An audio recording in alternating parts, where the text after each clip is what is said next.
Good afternoon, Hike Expo, Colorado. Thank you, everybody, for coming. Hey everybody, I cleaned up the audio as best I could. I hope you enjoy it. It was a very noisy room, a lot of echoing, a lot of things going on.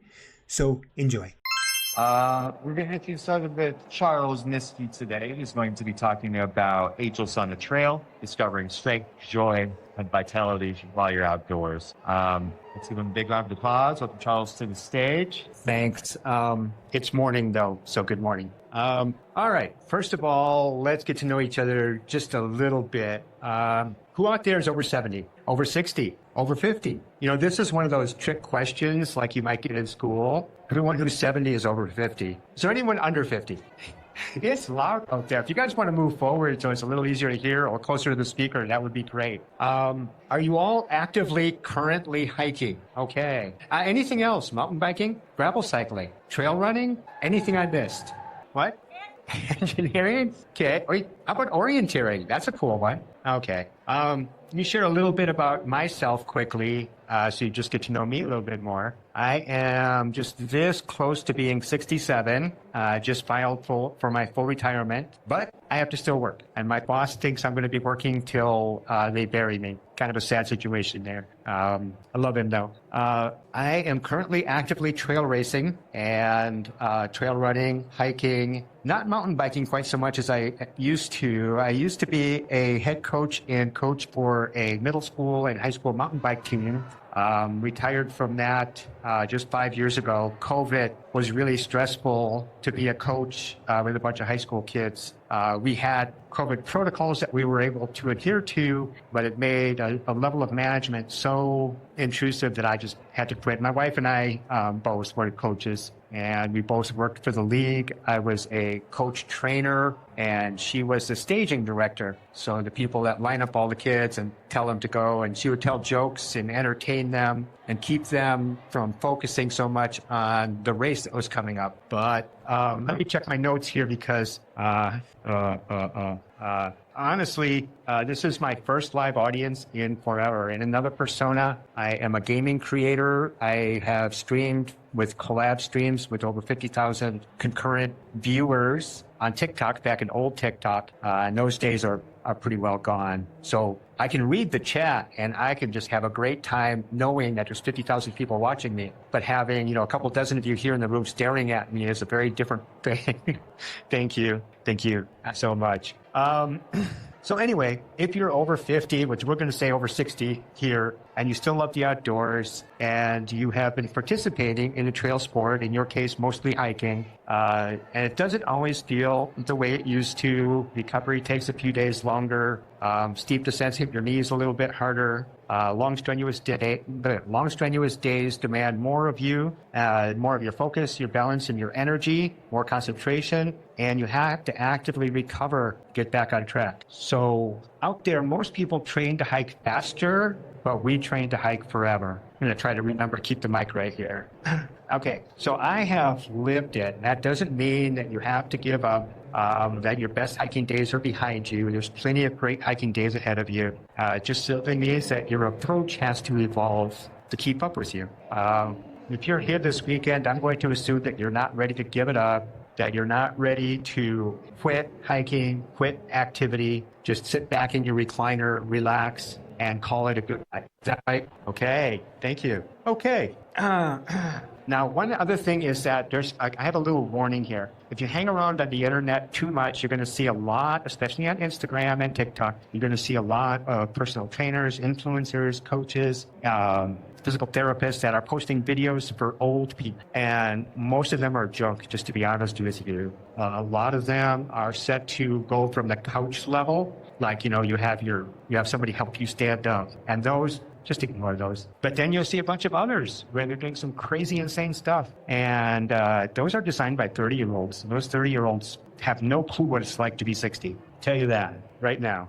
Okay, so I am not going to be giving you a list of gym exercises, at least not right now, because that would be doing you a disservice. Okay, so right now, you need, in order to have a powerful enough how to do these things, you need to have a powerful enough why to do these things. That's how you're going to achieve success. All right, so this is where I got started on all of this. And I was working at a tech startup. I'm a software developer, and I was working at a tech startup doing 90-hour weeks, sleeping under the desk, living off of whatever the company brought in, whatever was in the fridge. It was really rough. My wife became pregnant with our youngest child, and I suddenly realized that if I was going to see them grow up, go through their childhood, their teen years, become an adult, mature, get married, have a family of their own, I was going to have to make some serious changes. And I mean, like right now, at 40, I was 185 pounds at 40. And at 45, I was 238 pounds. That's what 90-hour weeks and sleeping under the desk does to you. That's what eating Hot Pockets and whatever they brought in, bad stuff. So I realized that my fitness had evaporated. I had deluded myself into thinking I was walking as fast and as far, and that I looked the same, and nothing had changed. So as I worked to become that better person, so to speak, I made a lot of mistakes, made a lot of wrong turns, did everything completely wrong. Finally got it figured out to where at 50, I was back to 185, but at a much better body comp than I was at 40, which was really cool. My carrot on the stick, so to speak, was mountaineering. I was going to go do a bunch of climbs. I did Rainier. I've done Rainier 3 times now, and did a bunch of other stuff in Alaska and everywhere. It was just a great carrot on a stick. It was awesome, amazing experience. And out of that, I developed a system that became my book, Summit Success, Training for Hiking, Mountaineering, and Peak Bagging, which has been like an evergreen good seller on Amazon. It has been a wonderful experience. Lots of people have read it, sent me messages, asked me questions, and I love helping them all. So I learned firsthand through all of this process that aging itself isn't the problem. It's your approach to aging, your strategy. And stubbornly sticking to something that worked at 30 is just going to get you hurt. It's not going to help you. So the trail changes as we age, and we have to change along with it. And it's not just a place we visit. For many of us, it's a core part of our being. It's our identity. It's who we are. And what changes after 50 isn't your motivation, it's your physiology. And that can lead to a lack of motivation as you fail more and more. Aerobic fitness becomes harder to maintain. There's actually biological and physiological processes involved here. Strength and muscular endurance will naturally decline if they're not actively and intentionally trained. Uneven, rocky ground starts to expose balance and stability issues that being 30 just covered up for. If you stub your toe at 30, it's just like you lean forward, kind of jump over it, keep moving. When you're 60, sometimes you stub your toe and you're going down, and that could hurt. And one of the most important things is that recovery takes a lot longer. What you used to be able to just go home, have some chicken, have some bubble water or something, next morning you wake up and you do the exact same hike over again, day after day after day. You can't do that anymore. You have to intentionally recover. You have to do recovery protocols, make it work. And that's why a hike that felt like a breeze at 40 becomes a major project at 60. I was climbing in Ecuador.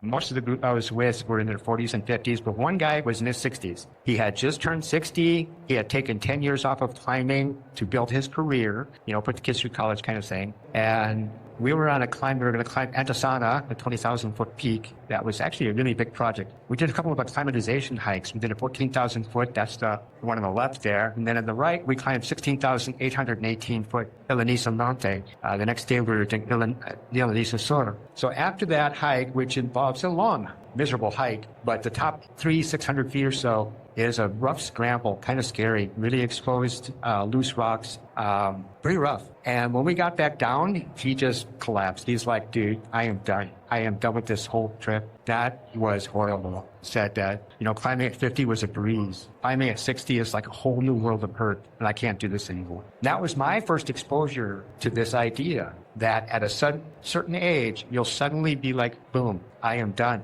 And I'm like, I don't want to be there. I don't want to do that. So you have to just keep moving. So the idea I've come up with here, which I've extracted from my book, Summit Success, Training for Hiking, Mountaineering, and Peak Bagging, but adapted to a new audience, an older audience, a more advanced audience, if you want to think of it that way. Because I think that older people take directions better than younger people. Do you agree? I thought you would. Okay, so if you've had any hiking in the last few years that surprised you, but not in a good way, let's say it's like, dang, this sucks, I can't do this, then this is for you. And I can tell you what happened. Think of your body as a race truck, and you want to keep it running and racing on mountain roads for a good 20, 30 years. And you've got 4 systems that you have to work with. You've got the engine, the chassis, the suspension, suspension, and the pit crew. So let me show you how I've thought about this. So we've got the engine. This is what powers you for sustained movement on long climbs. As we age, the ability to recover from high-intensity work naturally declines. It's like revving the engine, but when it drops back down to idle, it stalls. I see some nodding heads. That's great. Thank you. And we need to bring the idle up a few notches so that when you rev the engine, it just keeps purring right? So in order to do that, we build a solid and wide aerobic base by keeping your heart rate well within zone 2 most of the time. And I'm going to get a little bit geeky, and I hope that this is okay. But this zone 2 is where you burn fat instead of sugar and protect your immune system, enhance your mitochondrial function, and improve your oxygen utilization. Building this base is one of the best ways to increase your ability to sustain higher cardio loads. Like tuning the idle on your engine, it gets you ready to accelerate. In my book, Reclaim Your Prime, I liken this to a pyramid. As the base, zone 2, becomes wider, your VO2 max zone, the high intensity zone, will also get wider. In a nutshell, VO2 max represents the most oxygen your body can utilize for a given period of time, typically for most average people about 15 minutes. So if you can only do something for 15 minutes and you're just done, like running up a steep incline, is probably that you got into your VO2 max zone and you burned it up. This can be negatively impacted by both fatigue. So like if you can do this an hour into a hike, great. If you're doing it 5 hours into a hike, it's going to hurt a lot. And it also could be affected by oxygen that's in the air, so elevation. So elevation can negatively impact us. So like on the local 14ers, you get up to that last summit climb at 13,000 feet, and it's going to take a lot more oxygen because that's very little in the air, if you understand any of that. So things we could do to mitigate this is to increase our zone 2, increase our VO2 max, both of which you can do through training, or alternatively add some supplemental oxygen. We can experiment with that this weekend, I think. I think that would be kind of fun to try that. Okay, now going back, base buggy, you got the chassis. This is the strength of your body as a whole, your bones, joints, and muscles. So I've spent a lot of time exploring how adding load safely through vertical rucking and weight vest training. I've done both. My opinion is that weight vests are slightly better for an older audience because of balance and stability issues. You've got weight in the front, you've got weight in the back, it's fairly balanced, you can move safely. If you're a Stairmaster or something with a backpack, so you got a 30-pound backpack, when you get on it, you can be tipping over, you can be tipping sideways, you can have a lot of problems. So my preference for an older audience in general is going to be a weight vest. But this is probably one of the best ways to build muscular endurance, the functionality through your chassis to run at a higher level on an incline, hiking. So several times a month, I actually do walk my dog with a weighted vest, 2 to 3 miles, and it's really good for both of us. She keeps me down in zone 1 or 2 most of the time because she's got a lot of doggy things to do while we're out walking. And I just love her to death. It's good for her because she's getting a 2-mile walk every day. And then I also walk on the incline treadmill at 12 to 15% with a weighted vest, and a few other exercises on different of my channels. I put videos of different types of weight vest exercises. If you're interested in looking it up, it's in my speaker profile and brochure. Additionally, most of us need fundamental basic strength exercises. This is like the classic push-pull squat type of exercise. You do, what you would consider basic strength exercises like that from the 60s. Bench presses, rows, pull downs, squats. Very simple exercises. And that builds a body that can handle the load during stress. It makes hauling a weekend pack a lot easier. It makes a steep ascent a lot easier. It probably makes most things a lot easier. Okay, back to our buggy, we've got stability. It's stability, balance, and coordination. It helps you safely navigate uneven ground. And strength exercises, unilateral strength exercises particularly, like lunges, box step up, step downs, sorry about that.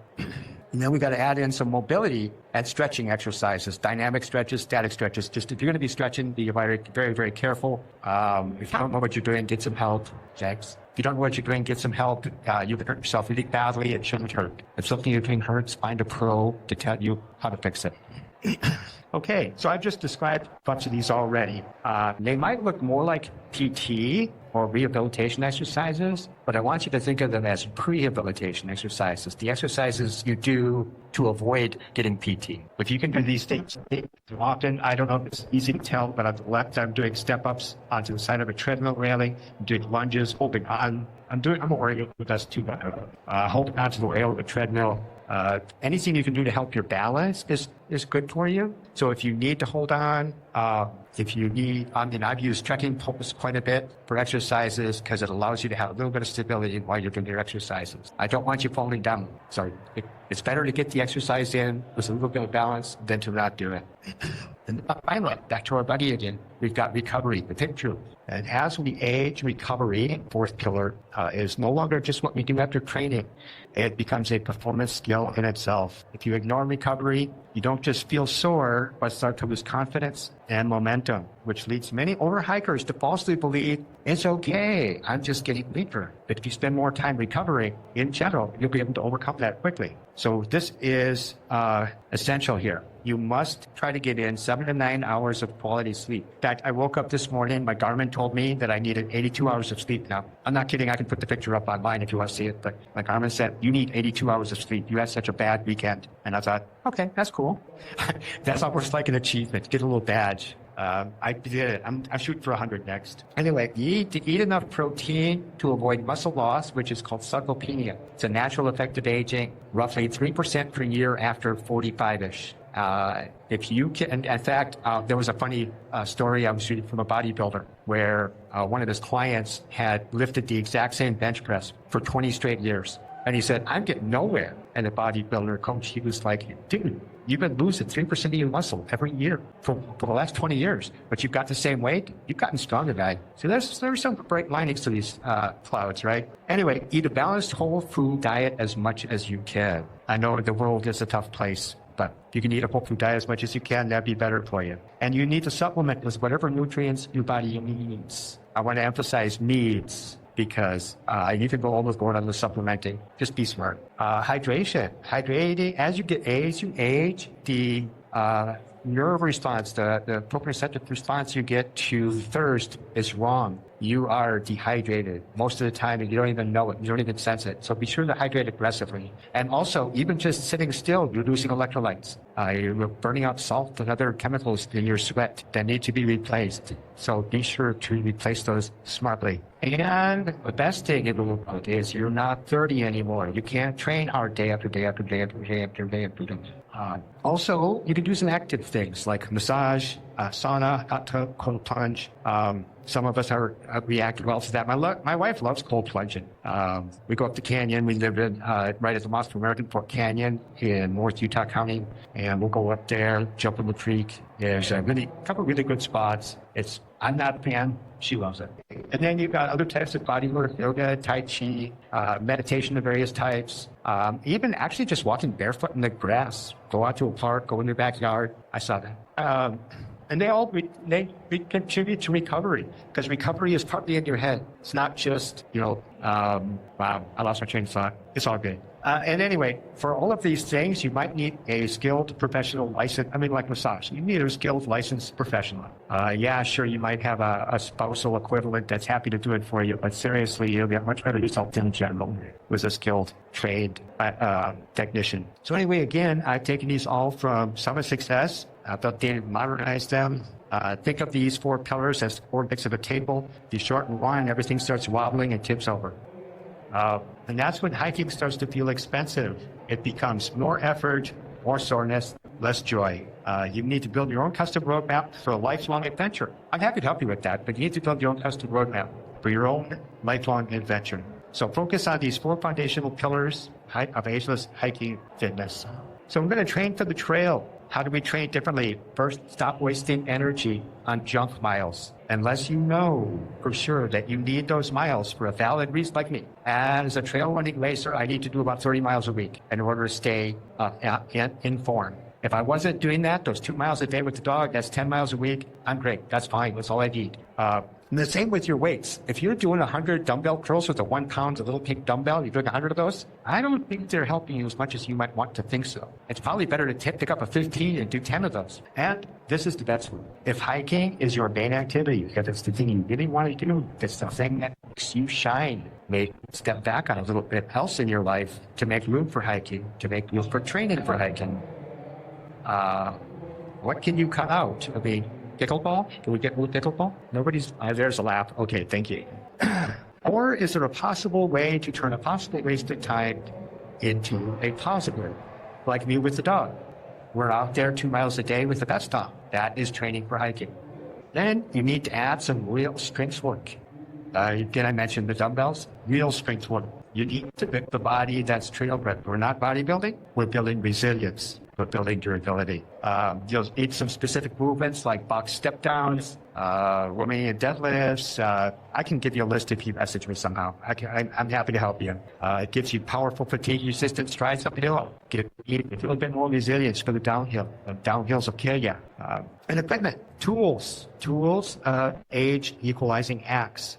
Trekking poles are not just crutches. They're like 4-wheel drive. They'll give you 25% more. They'll reduce the stress of the downhills about 25%. And that's been measured. It'll help some of us get down a hill that we couldn't otherwise get down. And that will actually help you with your safety. It's harder to fall down when you're wearing poles. I got it. But it is harder to fall down when you're using poles. Other tools, GPS, heart rate fitness trackers can keep us on pace, on target with worst upcoming issues. I do want to emphasize, don't take some things too seriously. I was taking a friend up Quandary once, and she was a writer for a for a fitness blog, and she was wearing a new watch, a Beta watch, and it told her something that made her think that she'd used up all her heartbeats. So she sat down on the trail. She's like, I'm not going anywhere. I'm going to die. And I was like, it's serious. You're breathing fine. You look fine. Let's just keep moving. Don't take it too seriously.